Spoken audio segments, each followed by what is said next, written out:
Hello Game Boys and Game Girls, I'm the Game Boy Guru, and welcome to another Pickups and Arrivals video. This is all of my stuff for the month of August, and it is a lot. We have a lot to go through, so buckle up. Hopefully you didn't look at the time code and think, wow, that's a long video. But I have a lot to show off, because I had several things come in the mail, and then I also picked up a few things, some of which I wasn't expecting to get, so let's just dive right in. So a couple of weeks ago, I went to the city where it has the Goodwills and the pawn shops I'd like to go to, and so I found several things while I was there. At Goodwill 1, I scored iCarly for the Wii. Probably not a great game, but I kind of have some nostalgia, I guess you could say. Not really old school, but I've watched a lot of iCarly with foster kids over time, and so I always enjoyed it, thought it was a fun show, so that might be kind of neat. While I was there, I discovered randomly that they had a set of SingStar mics and the USB dongle that you need to hook them up. I have a red SingStar mic that I've had for a few years now, but I never knew how I needed to hook it up. Now I have all that I need. And so I won't be able to stream them because of the copyrighted material, but I have several of the SingStar games that I've wanted to mess around with. So this finally gives me the ability to do that. And I thought that was kind of a neat thing that I could pick up there.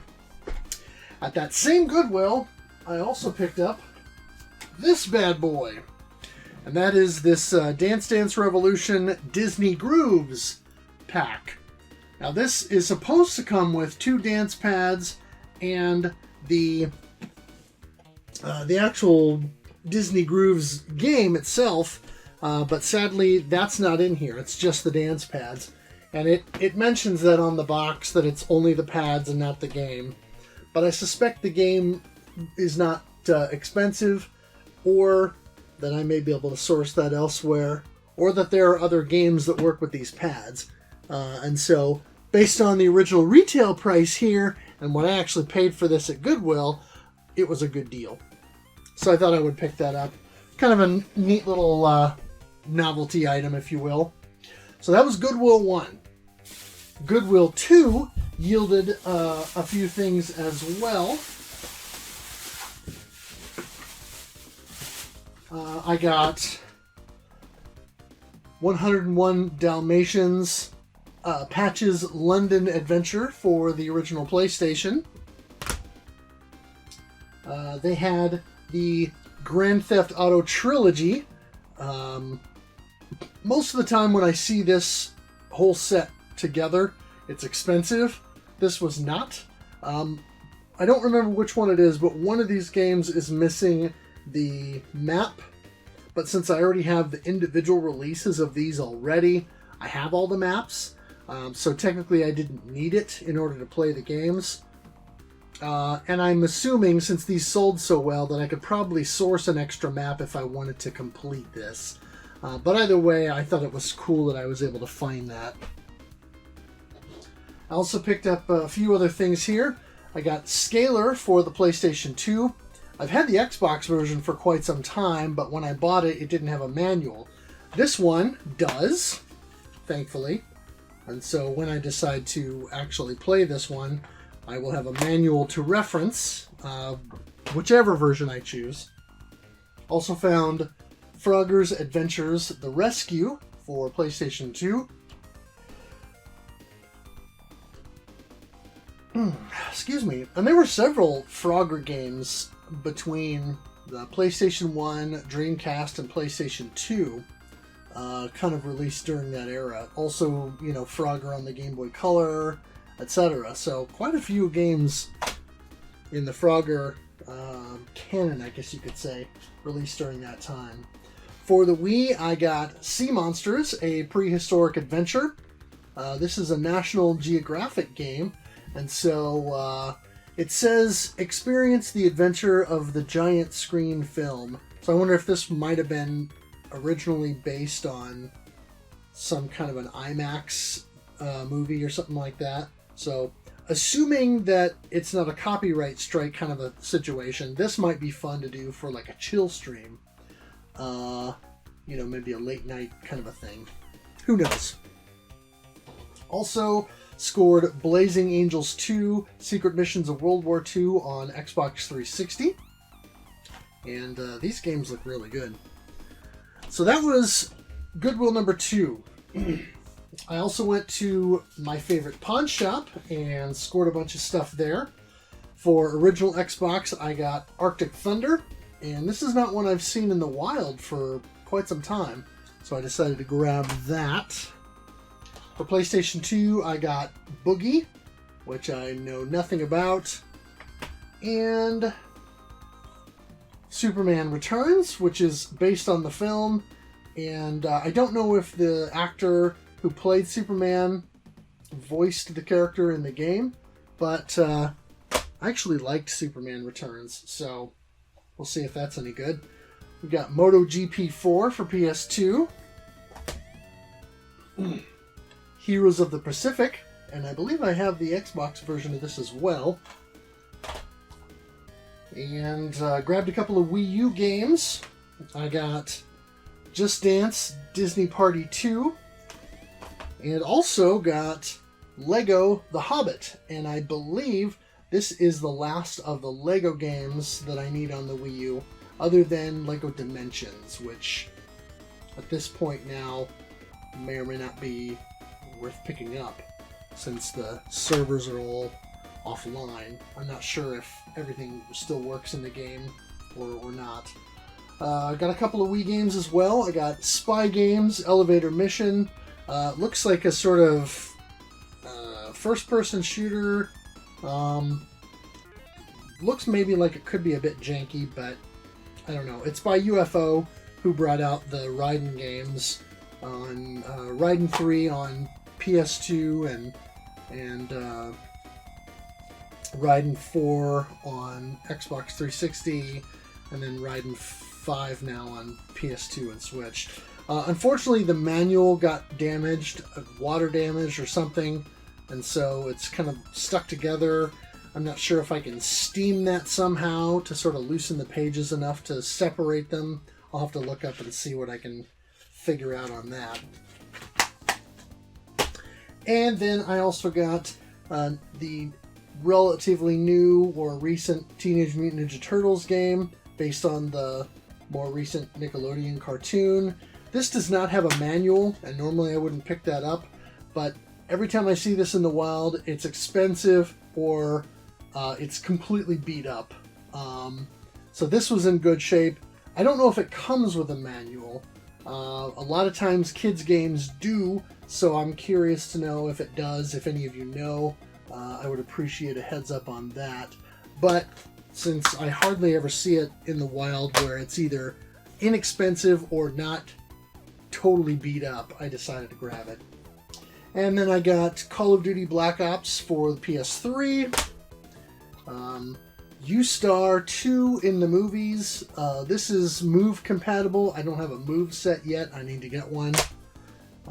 And then I got Doom 3 BFG edition for PS3. I'm assuming the graphics are cleaned up. And then this also has Doom 1 and 2 on it as well. So I thought that was kind of neat that they have that on PS3. So that was my favorite pawn shop. But it doesn't stop there.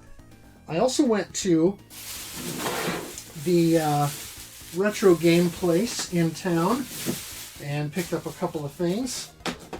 On GameCube, I got Blowout, which looks a bit sun-faded, but otherwise looks like it might be a fun little action game. I grabbed Outrun 2 for the original Xbox. Been on the lookout for this bad boy for quite some time, so good to finally find that. And also picked up Alien vs. Predator for the Game Boy. This has been in the display case for months, and I kept debating whether or not I wanted to pay their asking price. I was hoping to find it cheaper elsewhere, but I never did, so I finally relented and went ahead and bought it. I'm not finding as much Game Boy stuff in the wild that I don't already have these days, so when I have the opportunity to pick something up, even if it's a bit pricier than I'd like, generally speaking, I'll go for it. And I also, at this same store, picked up this Logitech Xbox wireless controller. Similar to the wireless Logitech PS2 pad that I have. And so there's the pad, and then there's the receiver. So I'm looking forward to checking this one out. If it works as well as the PS2 pad, then this will definitely be enjoyable to use, and so I'll have to give that a little bit of time. But I'm not done yet. I went to GameStop because I wanted to pre-order a game, and I think that's the first time I've ever actually pre-ordered something at GameStop. All these years, and I've never done it. But while I was there, I picked up a couple of other things. I got Disney Planes, based on the movie that Disney made that rips off their own movie, Cars. I've never seen that, but this looked like it might be fun. And then I also got Paper Mario Color Splash, so I finally picked up a copy of that. Also picked up a game that I should have picked up months ago, but never did. But I finally got it now, and that is Travis Strikes Again, No More Heroes. I was excited for this when I saw the teaser initially, when they announced it, and was kind of following the development and, waiting for tidbits to come out. But for whatever reason, I never picked it up when it first came out. And so, anyway, I finally got it, and at a little bit of a discount. And at that same location, I also found Axiom Verge for the PS Vita. I don't yet have a Vita, and this is only my second Vita title that I have, but I'm such a fan of Axiom Verge that I decided it would be worth getting regardless. It's complete, and it was super cheap, so I decided that what better way to motivate me to eventually pick up a Vita than to get one of my favorite games of recent years to eventually get me to buy one so I can play through it on yet another system. And then after that, I went to Walmart so that I could do some regular shopping for stuff that I actually need. And while I was there, in the electronics section, I went and found Mario Tennis Ultra Smash on the Wii U. Now, this didn't get very good reviews, but I figure for the $9 sticker price that was in the cabinet, I figured I could take a chance on that. And then when I got to the register, it was only $5. So, $5 for a still sealed new Wii U game? Yeah, I'll go for that. So that was all a couple weeks ago. In the meantime, I got some stuff in the mail. And so here, a week or so ago, I got an order in from PlayAsia. And so I got the Dreamcast port of Battle Crust, which is an indie shoot-'em-up that came out last year, I want to say. Josh Prod did this conversion. Apparently it's got some issues and it's not as good as the PC version, but I still wanted to get a physical copy of it because, as far as I know, there is no physical version of the PC game. And then I also got the Caladrius Blaze Switch version, which comes in this nice steel slipcase. And so I already had the PS4 version of this through Limited Run Games, but this is the Asia region version that PlayAsia was doing. And so anyway, I thought this would be a good one to grab, and definitely a game that I want to put some time into. Then a few days ago, I managed to score a copy of Curse for the Mega Drive. This is a Japanese only release, and it was by Micronet. And I want to say Micronet may have been the one that handled the port of Raiden for the Mega Drive and Genesis. I'll have to double check that. But a relatively average shoot 'em up that has just wicked awesome box art that kind of belies the average game contained therein. But I've messed around with it on an emulator before, and I've had some fun with it. It's kind of interesting, and so I figured I would finally break down and jump into Japanese Mega Drive collecting, and so I'm starting with Curse because I got a really good deal on it. Let's see here. I went out today, and other thing I got in the mail I should show is I went ahead and bought from Super Rare Games the Two Tribes 2001 to 2019 Mega Pack. And so this has Rive Ultimate Edition, physical, and then the Tokitori collection, which my understanding is that it has Tokitori 1 and 2, and then it also has a Tokitori, what was supposed to be the Tokitori sequel, I think, or Three Tribes. Yeah, Three Tribes. And so it has Tokitori on the Game Boy Color. It has Tokitori, I think the same version that appeared on the Wii U. Tokitori 2 Plus. It has the unreleased demo for Three Tribes, which was supposed to be Two Tribes' next game that they were going to do. And then a puzzle game called Swap This. And then, of course, Rive Ultimate Edition. And so this is a neat little item. I wanted to get Rive regardless, but I've heard good things about Tokitori and its sequel. And so for the price, this was a really good pack. It has these fun little collector cards as well. And so those are kind of neat. I'll probably leave those in the plastic for now. And then a nice little card from Super Rare and a couple of Super Rare stickers. One with Tokitori on it, and this one is Rive themed.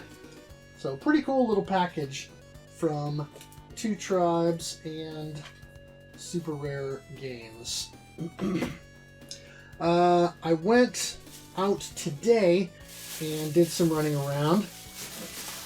That game store that I mentioned that I picked up that Game Boy game from, I had some store credit with them, and so I went and picked up a couple of things. I got SWAT Target Liberty on the PSP. This is one I've had my eye on for a while, and finally decided to grab that. I got this game, Blade Danger Lineage of Light. Was not familiar with this one. I've looked through a lot of the PSP library because I'm attempting to collect a full set, but this is one that I don't think I've seen before. And so, anyway, this looks like it's some kind of an RPG. It's got crafting, real-time battles, so who knows. But anyway, the art style looks cool. And then online Chess Kingdoms. So, I'm not sure. Looks like it did work online at some point. 3D or 2D chess using advanced chess AI. Looks like it has a bit of a battle chess kind of vibe to it, because I can see the chess pieces are actual characters and things moving around the board. So, anyway, yeah, battle mode. Well, innovative battle mode offers players the ability to move chess pieces simultaneously. Okay. And then I also picked up this night sight, which I was not familiar with. This is a Game Boy Light accessory. Clips on to the top of the Game Boy here, and then has the light, which they conveniently have batteries still in the unit. And I did verify that thankfully the batteries are not corroded, so these must have been fresh batteries they put in there to either test it or, you know, when they traded it in to prove that it worked or whatever. And so got a pretty good deal on that. I was familiar with the newbie accessories, but not this night sight. So that was kind of neat. I figured I'd pick that up for a song and go for that. I also picked up my pre-order from GameStop, which I'll tell you about here. The one that I mentioned was my first and only pre-order so far, and that is Metal Wolf Chaos XD.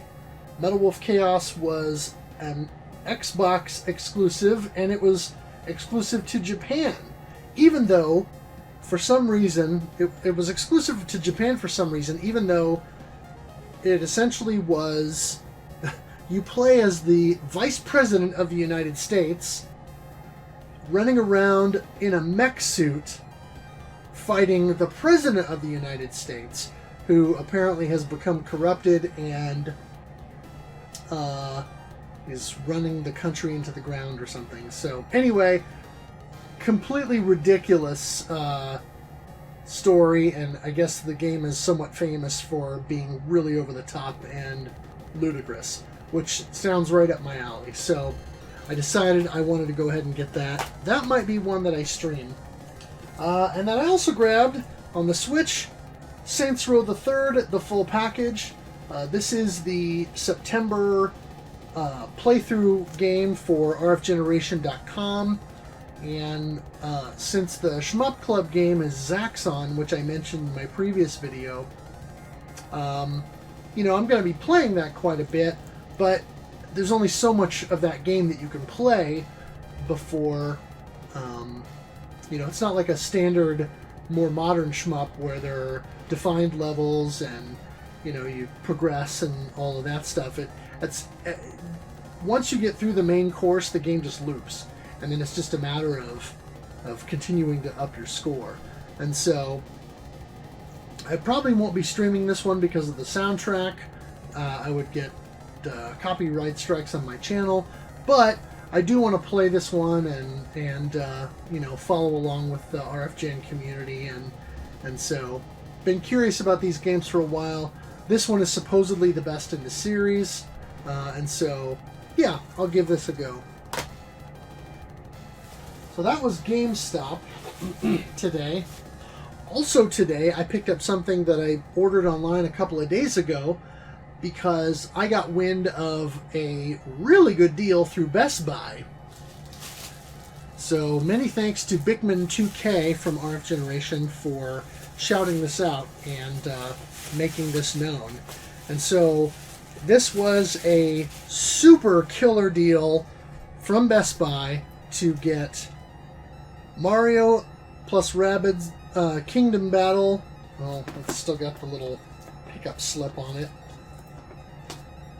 Well, Mario plus Rabbids Kingdom Battle and Starlink Battle for Atlas on Switch, the starter kit with the R-Wing and Star Fox and some cool stuff here. Yeah, Fox McCloud and the R-Wing. So, anyway, I've been kind of putting this off. I wanted to grab it, but I wanted to get it cheap. Well, I got it cheap. Best Buy had this deal, and both Mario plus Rabbids and Starlink together in this bundle was dirt cheap. So I decided it was finally time to jump on this and grab that. So, that was today's haul while I was out and about. But I'm not done. I still have more to show you because I got in the mail a couple of days ago something that I ordered that I've been looking forward to, and that is the Retro USB AVS. So I have, in some sense, a new console. This is actually really cool. It comes in a nice box. I'm so glad that they actually designed this box for it, which has, you know, nice information on it. It's good quality, and so that was really nice to see. But the Retro USB AVS is an NES system, but it's FPGA based, so it's not like an emulation system or a clone or what have you. So it's actually FPGA based. Comes with the HDMI cord and micro USB cable and power supply with that. And then the AVS itself, I can sneak this out of the box here so I can show you.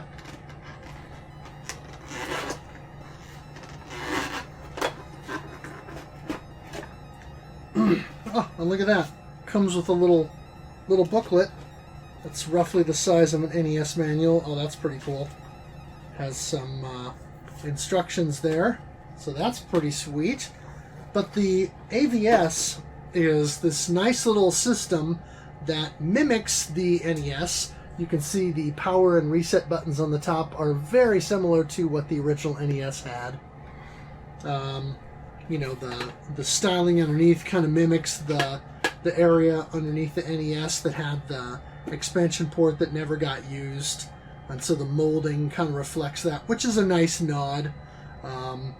It has HDMI out, does 720p. Of course, there's your micro USB for power, and then it's got this port, which is the Famicom expansion port that will allow you to hook up the Famicom Disk System unit to it, which is pretty cool.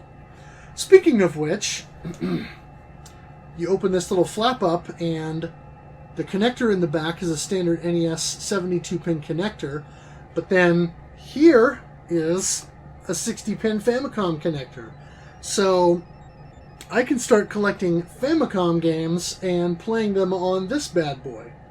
But this has upgradable firmware, and you can do that through USB, so you can hook this up to a PC through the micro USB connection there and upgrade the firmware.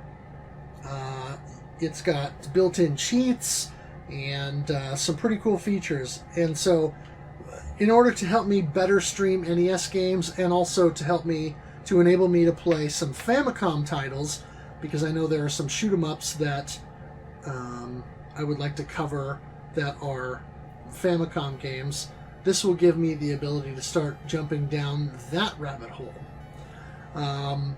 So yeah, I'm looking forward to hooking this up and doing some cool stuff with it. So I'm going to go ahead and set this aside for the moment. But I'm not done. I've got one more thing that I want to show you that I got in the mail. I've been waiting anxiously to show this off and to break the plastic so I can get inside. So I'm going to do that on camera now, and that is the Limited Run Games Battle Garega box set. I've been waiting to do this. So Battle Garega is a famous shoot-'em-up from Rising, and the designer's name is Yagawa. I can't remember his full name, but he's done a lot of games and is pretty well known for his shoot-'em-ups. And so this was a conversion that was done by M2. It was a digital version with kind of a deluxe physical packaging that came with all kinds of feelies and so forth that came out in Japan. And then there was a Korean region release that got put out, a physical version with a disc and a soundtrack CD that came out a couple of years ago. That's been available on PlayAsia, and I think it's been reprinted at least once. But this is a really nice set. Of course, this is one of the medals that you can collect in the game for your scoring. And so let's dig into this thing and see what we've got. Really nice quality box there. So here inside, this is what we've got. We've got, of course, the game itself, PS4. See if I can pop that bad boy out. That is PS4. It's got English title there, all in English since it's from Limited Run. Shows you your 4 craft there that you can pick from the start of the game. And this game is, as the thing says, pretty legendary. There's this awesome pin that I'm going to try to get out of here so I can show it off.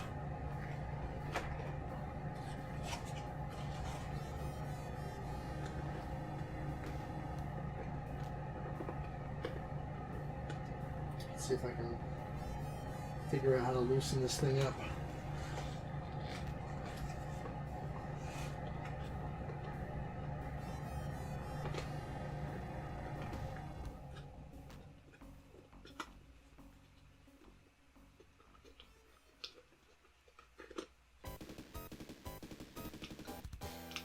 Yeah.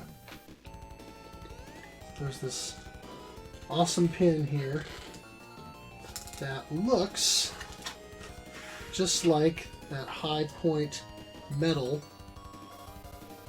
that you collect within the game once you've got the medal counter up to where you're getting that.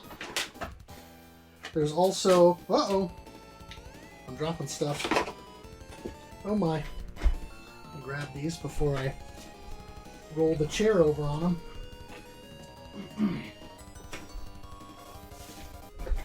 So there are some pretty cool little postcard deals here. And so I'll just show these off real quick. Really nice artwork on these, with the different planes. Really cool looking. Yeah. Really nice art cards here.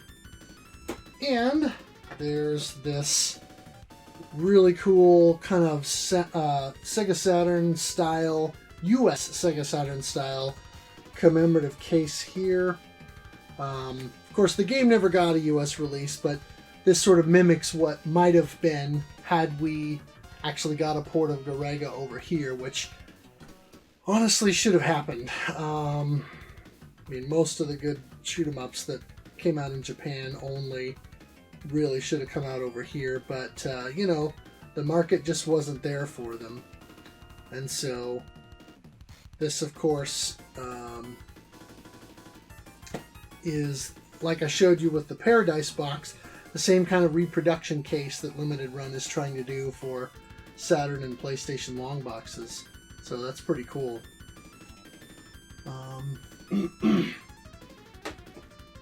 Underneath of this little tray thing in here, there's also the soundtrack CD, and this is the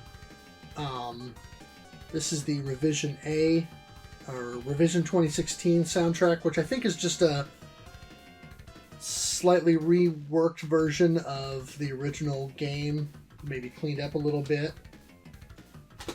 I'll have to check that out. And let's see here, where did I put that pin? I want to make sure I'm not losing that.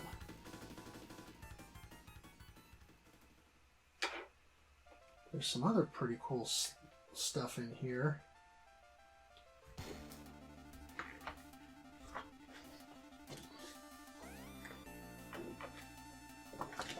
There's this operator's manual, which has dip switch information and JAMA data.